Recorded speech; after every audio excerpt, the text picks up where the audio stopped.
우리에게 주시는 하나님의 말씀, 신약성경 누가복음 23장 1절부터 25절까지의 말씀을 교독하겠습니다. 제가 가지고 있는 성경은 신약성경 137페이지에 있습니다. 누가복음 23장 1절부터 25절까지의 말씀입니다. 교독합니다. 무리가 다 일어나 예수를 빌라도에게 끌고 가서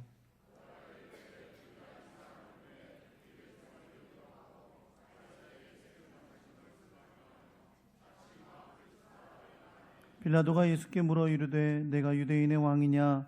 대답하여 이르시되 내 말이 옳도다.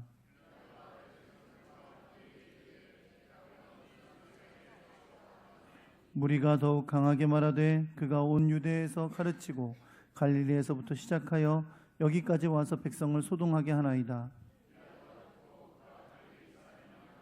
헤롯의 관할에 속한 줄을 알고 헤롯에게 보내니 그때 헤롯이 예루살렘에 있더라.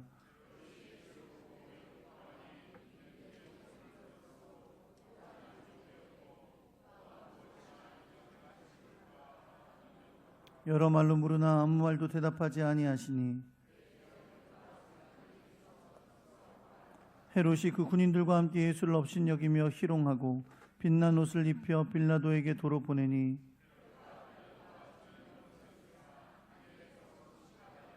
빌라도가 대제사장들과 관리들과 백성을 불러 모으고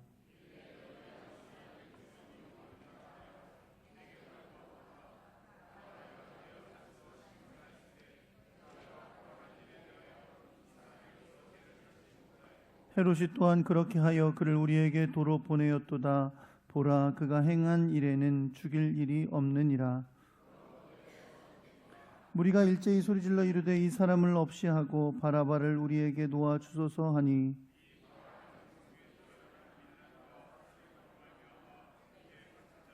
빌라도는 예수를 놓고자 하여 다시 그들에게 말하되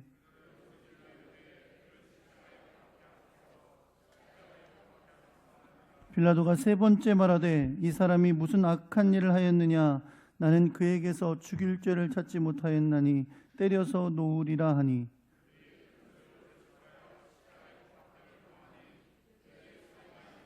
이에 빌라도가 그들이 구하는 대로 하기를 언도하고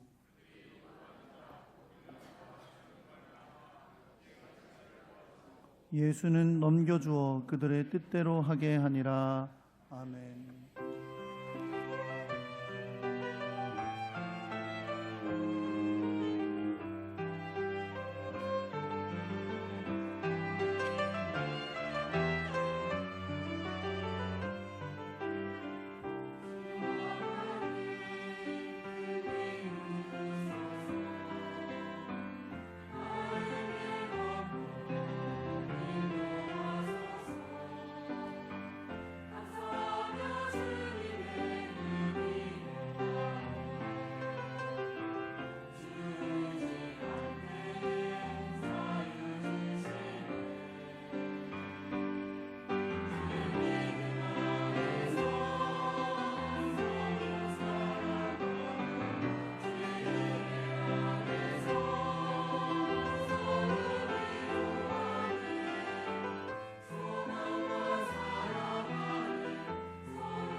기도하겠습니다.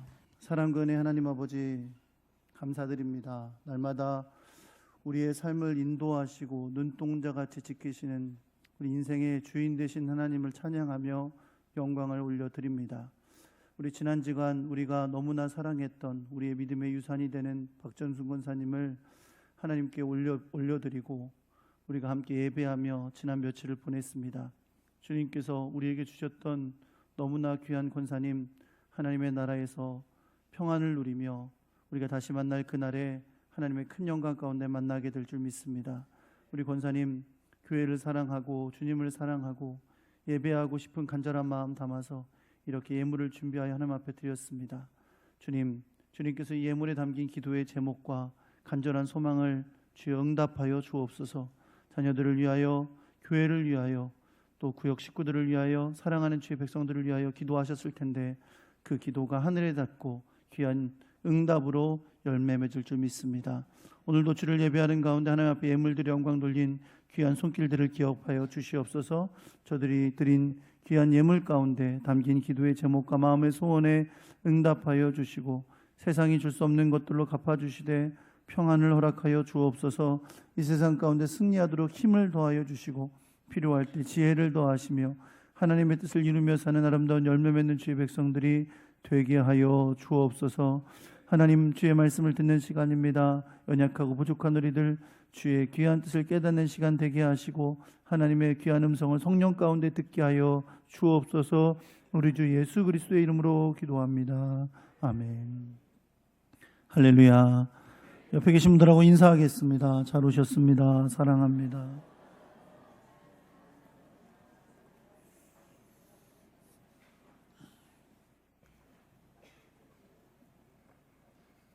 한번 따라해 보시겠습니다. 죄가 없으신데도. 지난 주간에 우리 조국 법무부 장관 후보자의 청문회가 우여곡절 끝에 열렸습니다. 아마 최근에 있었던 모든 공직 후보자 청문회 그 어떤 것보다 많은 국민들이 관심을 가지고 또 보았던 청문회가 아닌가 싶습니다.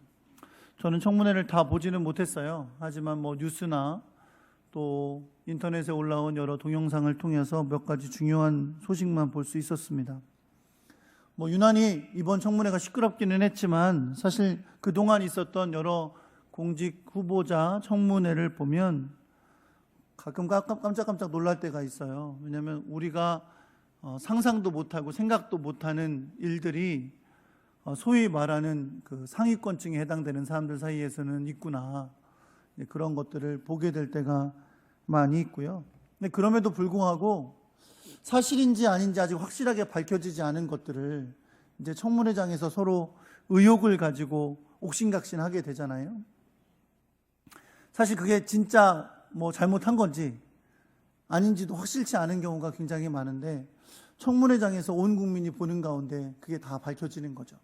자기 자신의 것이면 그나마 나을 수 있는데 자기 아내에 대한 거 또 자식에 대한 거 이런 것들이 막 전 국민 보는 앞에서 그것이 죄인지 아닌지 확실치도 않은 상황 가운데서 막 밝혀지고 이야기되고 하는 것들을 볼 때마다 이게 참 공직자가 된다는 게 참 어려운 일이고 또 어떻게 보면 상처받을 수 있는 일이구나 그런 생각을 할 때가 있습니다. 설령 나중에 죄가 아닌 것으로 판명 나더라도 그 청문회 동안에 이루어진 이미 막 갈기갈기 찢어진 마음들이야 치유가 될 수 있겠어요? 우리 아이가 어렸을 때 미국에서 자랄 때 한번 이런 일이 있었습니다. 우리 아이라는데 큰 애를 말하는 거예요. 친구네 집에 이제 막 놀러 갔어요. 놀러 가서 카드놀이 같은 거 하고 막 그렇게 놀고 왔는데 좀 이따 이제 저녁에 집에 들어왔는데 그 집에 부모님들이 우리 집에 찾아온 거예요.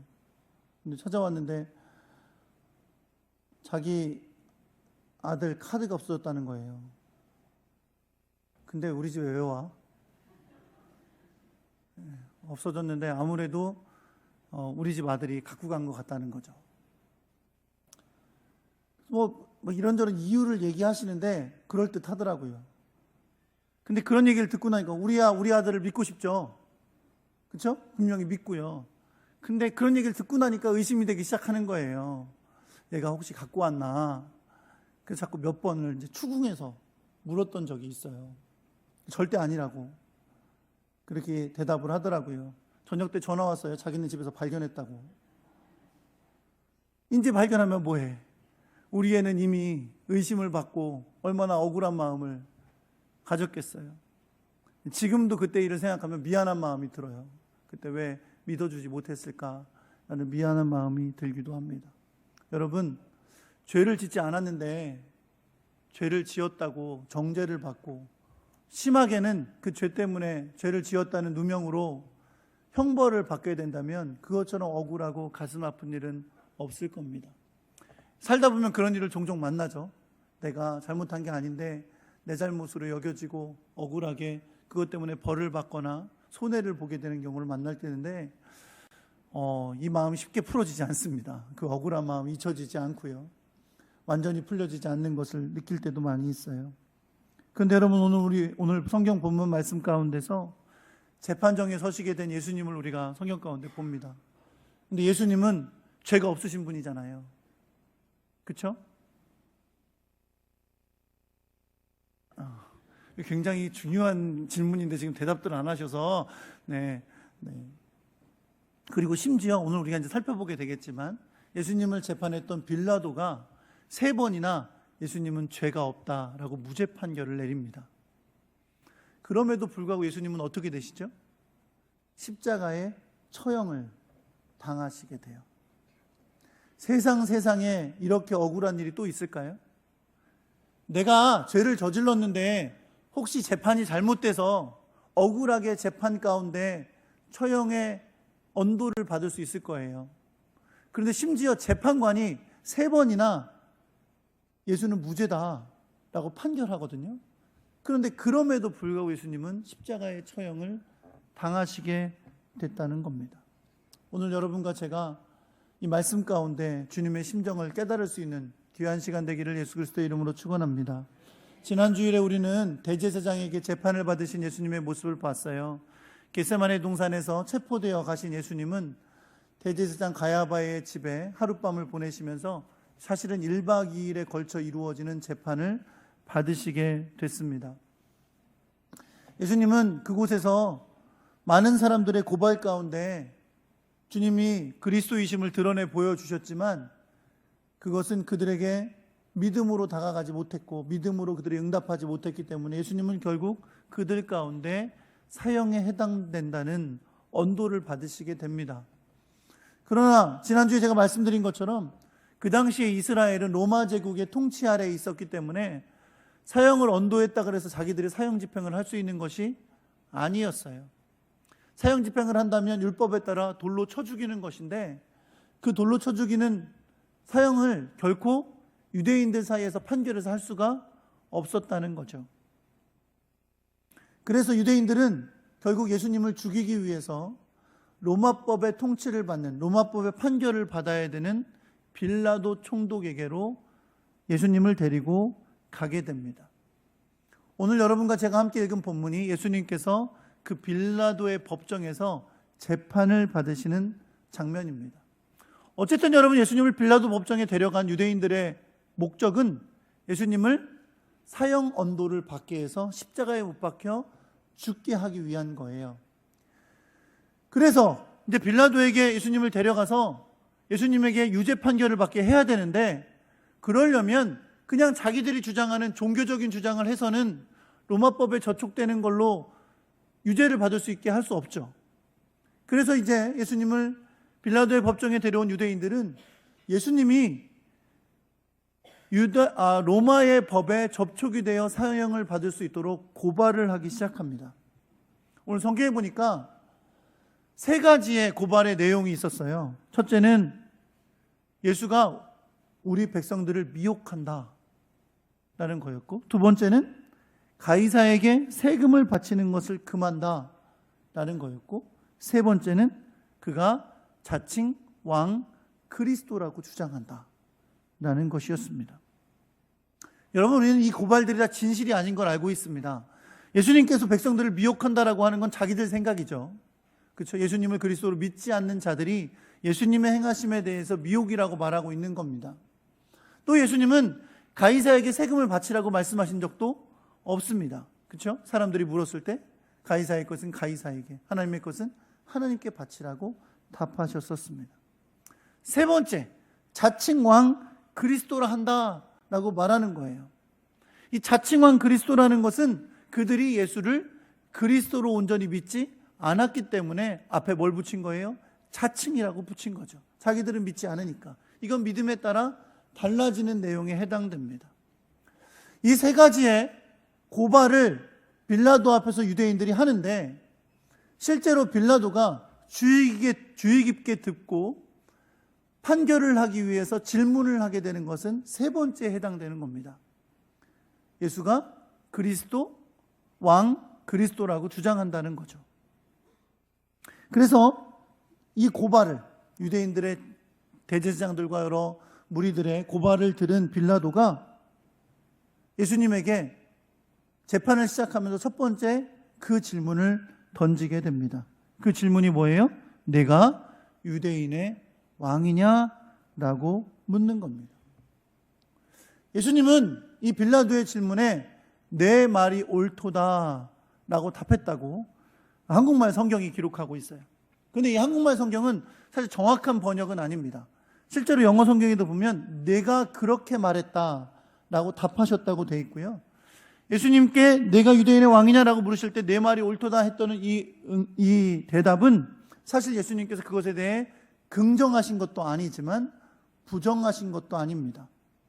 그럼 도대체 이게 무슨 말일까요? 예수님은 뭐라고 대답하신 걸까요? 이것에 대해서는 요한복음 18장이 자세하게 그 내용을 밝혀줍니다.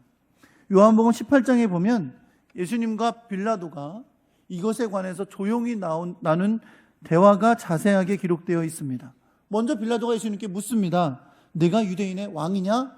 라고 물으니까 예수님께서 이건 내가 스스로 하는 말이냐? 아니면 다른 사람들이 나에 대해서 내게 한 말이냐? 라고 역으로 물으십니다. 사실 여러분, 빌라도가 지금 예수님에게 네가 유대인의 왕이냐? 라고 물으시는 건 빌라도가 그렇게 알고 있어서가 아니에요. 유대인들이 와서 그렇게 고발했기 때문이죠. 그래서 빌라도가 이렇게 대답해요. 내가 유대인이냐?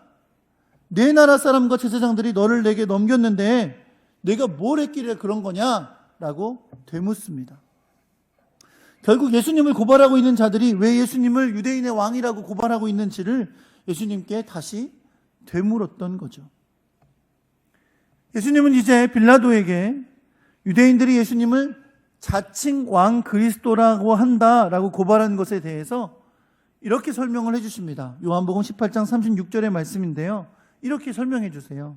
내 나라는 내가 왕이라고 하는, 내가 나에게 그리스도다, 왕이라고 내가 스스로 말하고 있는 이 나라는 이 세상에 속한 것이 아니라, 만일 내 나라가 이 세상에 속하였다면 내 종들이 싸워서 나로 유대인들에게 넘겨지지 않게 하였으리라.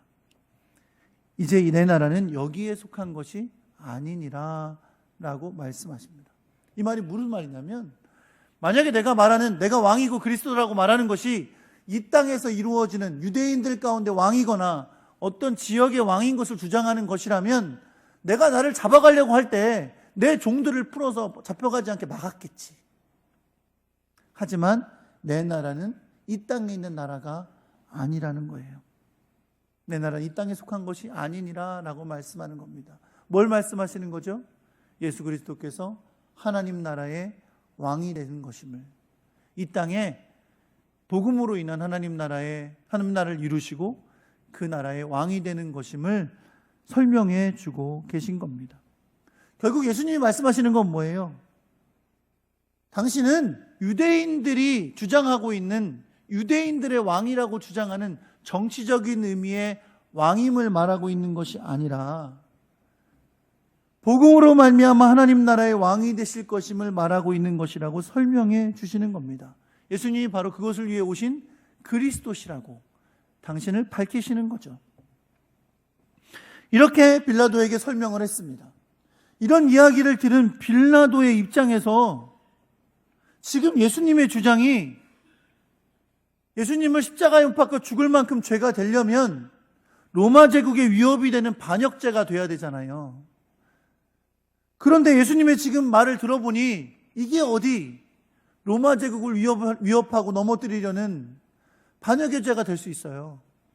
그래서 여러분, 빌라도는 첫 번째 판결을 유대인들 앞에서 내리게 됩니다. 오늘 보면 4절 말씀해 보니까 빌라도가 대제사장을 비롯한 무리들에게 판결하여 말합니다. 내가 보니 이 사람에게 죄가 없도다. 첫 번째 무죄 판결을 내리게 됩니다. 여러분, 빌라도가 이렇게 무죄 판결을 내린 것은 옳은 겁니다. 그렇죠? 실제로 보니까 빌라도가 로마 제국에 반역하는 죄로 말미암아 예수님을 죽일 만한 죄가 예수님에게는 전혀 없기 때문이죠. 실제로 여러분, 로마 제국 안에는 로마 제국에 저항하는 세력들이 있었어요. 그래서 정말로 밀란을 일으키고 쿠데타를 일으키는 사람들이 있었다는 거죠. 그런 사람들은 당연히 잡아다가 사형을 시킬 만큼 무거운 죄라고 할 수 있을 거예요. 근데 예수님은 전혀 그런 분이 아니었던 겁니다. 로마 제국의 통치 책임자로서 빌라도는 모든 재판을 로마법에 따라 해야 되는 거예요. 그렇기 때문에 로마법에 따라서는 결코 예수님이 죄인이라고 정죄받을 일이 전혀 없었던 겁니다. 그래서 그의 첫 번째 판결은 그거였어요. 뭐예요? 내가 보니 이 사람에게는 죄가 없도다. 그런데 문제가 뭡니까? 이 첫 번째 판결을 예수님을 고발하려고 데리고 온 대제사장들과 유대인들이 이 판결을 수용하지 않는 겁니다. 이렇게 죄가 없다고 빌라도가 말했더니 유대인들은 더 들고 일어났어요. 더 목소리를 높이고 예수님의 죄가 더 심각하다는 걸 드러내기 위해서 이렇게 말합니다. 5절에 보니까 그가 온 유대에서 가르치고 갈릴리에서부터 시작해서 여기까지 와서 백성을 소동케 합니다 라고 주장합니다. 그러니까 내용을 말하는 건 또 아니에요. 그런데 어떻게 크게 부각시켜요? 이 사람이 영향을 미치는 범위가 굉장히 크다는 거죠. 유대에서 뿐만 아니라 저 갈릴리까지 소동을 일으키고 시끄럽게 한다는 거예요. 유대인들을 통치하는 로마 총독의 입장에서 여러분, 이 판결이 그리 쉬운 거는 아니에요. 왜냐하면 지금 6월절 기간입니다. 그렇죠? 예수님 십자가 못 박혀 들어오신 날이 6월절 금요일이잖아요. 그리고 그 다음 날이 6월절이 이제 당일에 해당되게 되는데 6월절 기간에는 전국에 있는 유대인들이 명절을 지키기 위해 예루살렘으로 올라옵니다. 6월절이 여러분 무슨 날이에요? 이스라엘 백성들의 해방 기념일이에요.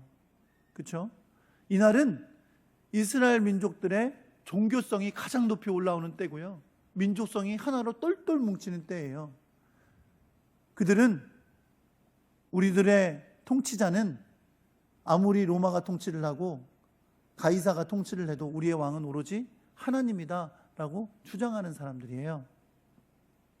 그렇기 때문에 이때 유대인들이 막 올라와서 밀란을 일으키거나 소요를 일으킨 들이 너무 많았거든요.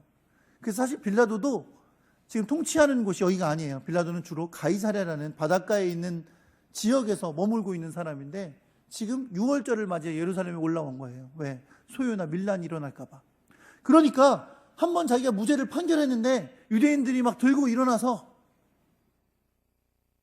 막 큰 소리로 주장을 해대니까 이 빌라도가 그것에 대해서 쉽지 않게 여기기 시작했습니다. 그래서 그는 사람들에 의해 예수님이 갈릴리 사람임을 들었기 때문에 이 상황을 피하기 위해서 헤롯에게 예수님을 보냅니다. 헤롯은 갈릴리 지역을 다스리는 분봉왕인데 6월절을 맞이해서 그 당시에 예루살렘에 올라와 있었어요. 헤롯에게 보냅니다. 사람들이 데리고 헤롯에게 가죠. 헤롯에게 가서 또 신문을 하는데 예수님이 대답도 잘 하지 않으시고 오히려 헤롯도 예수님을 그저 조롱만 한 채 빌라도에게 돌려보냅니다. 다시 빌라도에게 돌아왔어요. 예수님이 이제 판결을 다시 내려야 되는 상황이 된 거죠. 그래서 빌라도는 다시 유대인 무리의 대표자들을 불러 모읍니다. 그리고 두 번째 판결을 내려요. 두 번째 판결의 내용이 이겁니다. 내가 너희 앞에서 신문했지만 너희가 고발하는 일에 대해서 이 사람에게서 죄를 찾지 못했다. 심지어 봐라, 내가 헤롯에게 이 사람 보냈는데 헤롯도 그의 죄를 찾지 못하고 나에게 돌려보냈잖아. 아무리 생각해도 그가 행한 일은 사형당할 만한 일은 없어. 그러니까 내가 그냥 이 사람을 때려서 내보낼게.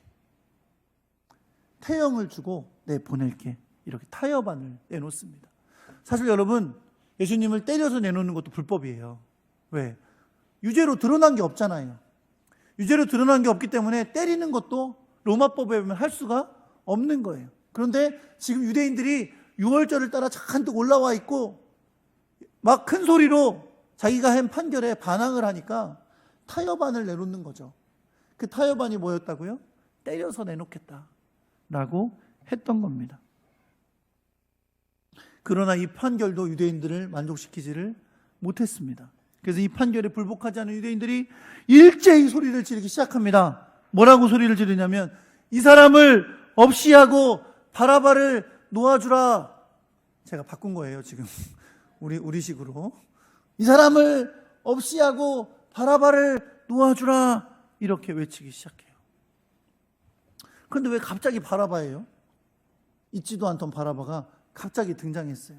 누가복음은 지금 이 바라바라는 이름의 등장에 대해서 아무것도 설명하고 있지 않고 갑자기 이 얘기를 하기 때문에 우리가 이해하기 좀 어려울 수 있지만 실제로 마태복음과 마가복음과 요한복음을 보면 이 바라바라는 이름의 등장의 이유를 알게 해줍니다. 요한복음 18장 39절에 보면 예수님에게서 아무 죄도 찾지 못했다고 말했던 빌라도가 이들에게 이렇게 제안을 해요.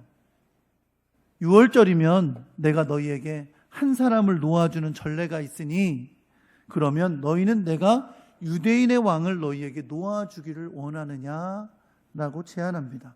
여러분, 이건 이런 거예요. 지금 빌라도가 2번이나 예수님에 대해서 무죄 판결을 내렸습니다. 그럼 법대로라면 원래는 그냥 풀어줘야 되는 거예요. 그런데 제안을 했었죠. 어떻게 하겠다고? 때려서 내놓겠다고 제안을 했었어요. 근데 사실 여러분, 때려서 내려놓더라도 지금 문제는 뭐냐면 지금 그 재판장에 예수님을 유죄라고 죽여야 된다고 데리고 온 사람들이 유대인의 가장 큰 지도자들인 대제사장들이고 장로들이에요. 그런데 그 판결이 무죄로 판결내서 설려 때려서 놓더라도 예수님이 그냥 풀려나면 이들의 권위에 큰 손상을 입는 거죠. 그래서 빌라도가 그들의 심정을 아는 거죠. 왜? 이 모든 일이 다 예수님이 정말 죄를 지어서가 아니라 시기로 말미암은 것임을 알고 있는 빌라도가 타협안을 또다시 내놓은 거예요. 뭐라고요? 6월절이 되면 내가 한 사람을 풀어주는 전례가 있잖냐. 그러니까 내가 이번에 그 전례를 따라서 너희들이 자칭 유대인의 왕이라고 주장한다는 예수를 풀어줄게. 그러면 죄인인데 풀어준 걸로 되는 거니까 너희의 권위도 손상받지 않고 6월절 전례를 따라 행해진 일로 그냥 끝나게 될 거야 라고 타협안을 내놓은 것입니다. 더군다나 마태복음에 의하면요, 빌라도가 재판을 하고 있을 때 빌라도의 아내가 사람을 보내서 빌라도에게 전가를 보내요. 뭐라고 전가를 보내냐면 그 내용이 이거였어요. 저 옳은 사람에게 아무 상관도 하지 마옵소서. 오늘 꿈에 내가 그 사람을 인하여 애를 많이 썼나이다 라고 했어요. 그래서 지금 빌라도는 어떻게든 예수를 풀어줘야 되는 거죠. 그래서 타협안으로 제시한 게 6월절에 한 사람 풀어주는 그 방법으로 풀어줄 테니까 그렇게 해서 끝내자라고 유대인들에게 제안하게 된 겁니다. 그래서 갑자기 등장하게 되는 이름이 바로 바라바인데요. 여러분, 바라바는 원래 이름이 바라바 예수예요. 성경에는 바라바로만 기록되어 있지만 원래 이 사람의 이름은 바라바 예수입니다. 그러니까 그 당시에 예수라는 이름을 가진 사람이 많았거든요. 바라바 예수였어요. 이 사람은 어떤 사람이냐면 열심당에 속해서 아까 제가 말씀드리는 것처럼 로마 제국의 무력으로 혹은 밀란으로 대항하는 사람들이에요. 그러다가 바라바는 사람을 죽이게 된 거죠. 살인을 하게 됐던 거고 밀란을 일으킨 죄와 살인죄로 인해 체포돼서 감옥에 갇혀 있었던 겁니다. 그런데 빌라도가 내가 6월절을 맞아 한 사람을 풀어주는 게 있으니까 너희들이 데리고 오는 이 예수를 이번에 그걸로 풀어줄게 그렇게 해서 이걸 끝내자라고 제안을 했는데 이미 대제사장들과 장로들이 이렇게 할 것을 예측하고 사람들에게 말을 집어넣어 놨어요. 무리를 이미 선동해 놓았다는 거죠.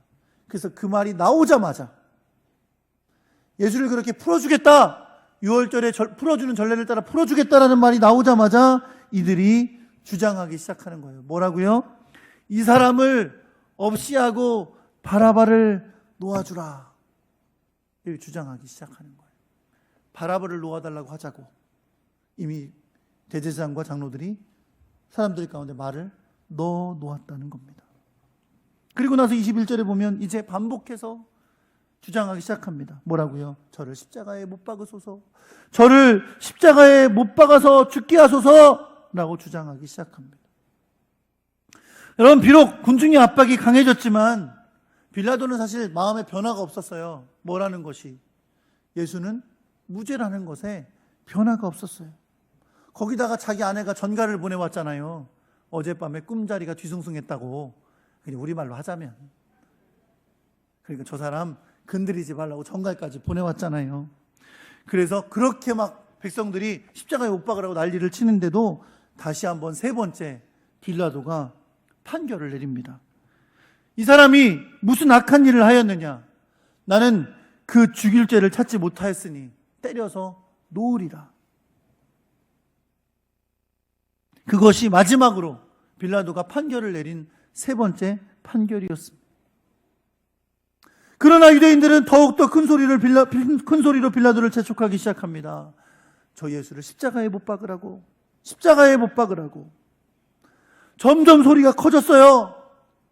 성경에 보니까 뭐라 그랬어요? 23절 하반절에 저희의 소리가 이겼다 그랬어요. 결국 빌라도가 유대인들의 그 소리를 이기지 못하고 죄가 없으므로 세 번이나 판결해 놓고도 예수님에게 사형을 언도하고 사람들에게 내어주게 됩니다. 결국 밀란과 살인으로 십자가에 당연히 죽어야 했던 바라바 예수를 대신해서 죄가 없으신데도 예수 그리스도는 십자가의 처형을 당하시게 된 것입니다. 죄가 없으신데도 예수님은 당신이 십자가 처형을 받아 죽으심으로 단지 당연히 죽어야 했던 바라바 예수만을 살게 하신 것이 아니라 영원히 죽을 수밖에 없는 죄의 삭신 사망이기 때문에 영원히 죽을 수밖에 없는 우리들을 위하여, 우리를 살리시기 위하여 십자가의 처형을 받으신 것을 여러분 믿으시기 바랍니다. 요한복음 19장 10절에 보면 빌라도가 사람들의 거짓된 고발에도 침묵하신 예수님께 이렇게 물은 적이 있어요. 왜 네가 말하지 않냐? 저 사람들이 너에 대해서 고발하는 거 안 들리니? 당신은 내가 당신을 놓을 권세도 있고 십자가에 못 박을 권세도 있는 줄 모릅니까? 라고 예수님께 물은 적이 있어요. 그때 예수님께서 빌라도에게 이렇게 답하십니다. 위에서 주지 아니하셨다면 나를 해할 권세가 없었으리니 그러므로 나를 내게 넘겨준 자의 죄는 더 크니라. 무슨 말이에요? 빌라도가 그렇게 자기가 무죄임을 세 번이나 선고하면서도 예수님을 십자가의 처형에 넘겨주게 된 것은 결국 우리를 구원하시려는, 예수 그리스도의 십자가의 죽으심으로 우리를 구원하시려는 하나님의 뜻이 이루어진 것임을 말씀하고 있는 것입니다. 물론 유대인들은 예수님을 십자가에 넘겨주었기 때문에 이 죽이는 일에 그들이 주도했기 때문에 큰 심판을 받을 수밖에 없었어요. 주 70년의 디도장군에 의해서 큰 파멸을 겪을 수밖에 없었고, 그 후에도 후손들이 얼마나 큰 고통을 겪으며, 어떻게 보면 인류의 역사 가운데 가장 큰 고통을 겪은 민족이 유대인들이 될 수밖에 없었습니다. 그래서 우리 이 장면을 떠올리죠. 사실 여러분, 빌라도가 예수님의 죄를 발견 못하고서 그러나 십자가의 처형에 넘겨줄 때 사람들 앞에서 물로 손을 닦습니다. 닦으면서 뭐라 그래요? 이 피에 대해서 나는 죄가 없다. 너희들이 다 감당해라 라고 말합니다. 그때 유대인들이 뭐라고 답했는지 아십니까? 그 피를 우리와 우리 자손에게 돌리소서. 결국 그 피가 그들에게 돌아갔고 그들의 후손들에게 돌아간 것을 성경과 역사를 통해 우리는 보게 됩니다. 사랑하는 성도 여러분, 히브리서 4장 15절에 보면 사람이 되어 오신 예수님에 대해서 이렇게 증거합니다. 우리에게 있는 대제사장은 우리의 연약함을 동정하지 못하실 리가 아니요 모든 일에 우리와 똑같이 시험을 받으신 이로되 죄는 없으시니라. 예수님께는 죄가 없습니다. 예수님은 아담의 후손, 다시 말해 남자의 씨로 태어나지 않으셨습니다. 우리 원로 목사님께서 자주 하시는 말씀처럼 우리는 죄를 지어서 죄인이 아니라 죄인이기 때문에 죄를 짓는 겁니다. 모두가 다 원죄를 가지고 태어나기 때문에 그 죄성으로 말미암아 또다시 죄를 짓는 거예요. 그러나 예수님은 남자의 씨에서 나지 않으셨습니다. 동정녀 마리아의 씨로 나서, 동정녀 마리아에게 나서 남자의 씨로 태어나지 않으셨습니다. 오히려 주님은 그 육체 가운데 신성이 충만하셔서 이 세상을 살아가시면서도 죄를 범하지 않으셨습니다. 여러분, 예수님이 죄가 없으신 것은 우리에게 매우 중요한 사실입니다. 만약 예수님이 죄가 있으신 채 십자가에 못 박혀 죽으셨다면 그 죽으심은 당신의 죄를 위한 것이 될 수밖에 없어요. 그러나 죄 없으신 분이 십자가에 못 박혀 죽으신 것은 죄로 말미암아 죽을 수밖에 없는 우리를 위하여 대신 죽으신 것인 줄 믿으시기 바랍니다. 대속의 피를 흘리신 것입니다. 우리를 핏값으로 주고 사신 것입니다. 베드로전서 3장 18절의 말씀은 이렇게 말씀합니다. 그리스도께서 단번에 죄를 위하여 죽으사 의인으로서 불의한 자를 대신하셨으니 이는 우리를 하나님 앞으로 인도하려 하심이라. 고린도후서 5장 22절 말씀 이렇게 말합니다. 하나님이 죄를 알지도 못하시는 일을 우리를 대신하여 죄로 삼으신 것은 우리로 하여금 그 안에서 하나님의 의가 되게 하려 하심이라. 3번이나 예수는 무죄다라고 주장했던 빌라도가 사람들의 소리에 못 이겨 예수님을 십자가의 처형에 넘겨준 것은 그냥 단지 그의 우유부단함 때문이 아니라 하나님께서 예수 그리스도의 십자가를 통해 여러분과 저의 죄를 지시고 죽으시는 구원의 역사를 이루시기 위함이었다는 겁니다. 죄를 알지도 못하시는 그분이 십자가에서 처형을 당하신 것은 죄로 말미암아 영원한 사망 가운데 처할 수밖에 없는 우리들을 위하여 대신 죽으신 것입니다. 죄가 없으신데도 우리를 구원하시기에 십자가 처형을 선고받으신 주님, 그분을 바라보면서 우리는 무슨 결단을 하여야 할까요? 여러분 한번 그런 상상을 해보실 수 있으시겠어요? 내가 죄로 말미암아 사형당하게 됐어요. 사형의 언도를 받게 됐어요. 그런데 갑자기 어떤 사람이 나타나더니 그 사람이 받을 사형 제가 대신 받을게요 라고 한다면 이게 가능한 일이겠어요? 코미디죠, 코미디. 코미디에서나 가능한 일이겠죠. 사람 사이에서 일어날 수가 없는 일입니다. 그런데 여러분, 주님께서 행하신 일이 바로 그런 일인 줄 믿으시기 바랍니다. 이미 사형 선고받아 영원한 사망에 이를 수밖에 없는 우리들을 위하여 내가 대신 죽겠다고 사형 선고를 대신 받으시고 우리를 위해 십자가를 지시고 피 흘리시며 죽으신 것을 여러분 믿으시기 바랍니다. 대신 죽으신 겁니다. 대신 사형당하신 겁니다. 그리고 우리를 구원하신 겁니다. 고린도후서 5장 14절은 주님께서 그렇게 우리를 대신하여 십자가에 못 박혀 죽으신 이유를 이렇게 말씀하고 있습니다. 그가 모든 사람을 대신하여 죽으심은 살아있는 자들로 하여금 다시는 그들 자신을 위하여 살지 않고 오직 그들을 대신하여 죽었다가 다시 살아나신 이를 위하여 살게 하려 함이라. 주님이 우리를 대신해서 사형 선고를 받으시고 십자가에 못 박혀 죽으신 것은 예수 그리스도로 말미암아 살게 된 우리들로 하여금 이제 우리 자신을 위해서가 아니라 나를 위해 대신 십자가를 진 주님을 위해 살라고, 그런 인생으로 우리를 삼으시려고 십자가를 지신 것을 여러분 믿으시기 바랍니다. 우리는 주님의 말씀에 순종하며 주님의 영광을 위해 살게 된 자들입니다. 우리를 만드신 이유가 그거고 십자가에서 피 흘리시며 우리를 구원하신 이유가 그겁니다. 우리에게 주신 구원의 은혜, 우리를 대신하여 사형 선고 받으시고 죽으신 주님의 뜻에 따라 오늘도 내일도 주님 만나는 그날까지 나 자신을 위해서가 아니라 주님을 위해서 사는 인생으로 날마다 승리하며 살아가는 여러분과 제가 되기를 우리 주 예수 그리스도의 이름으로 축원합니다.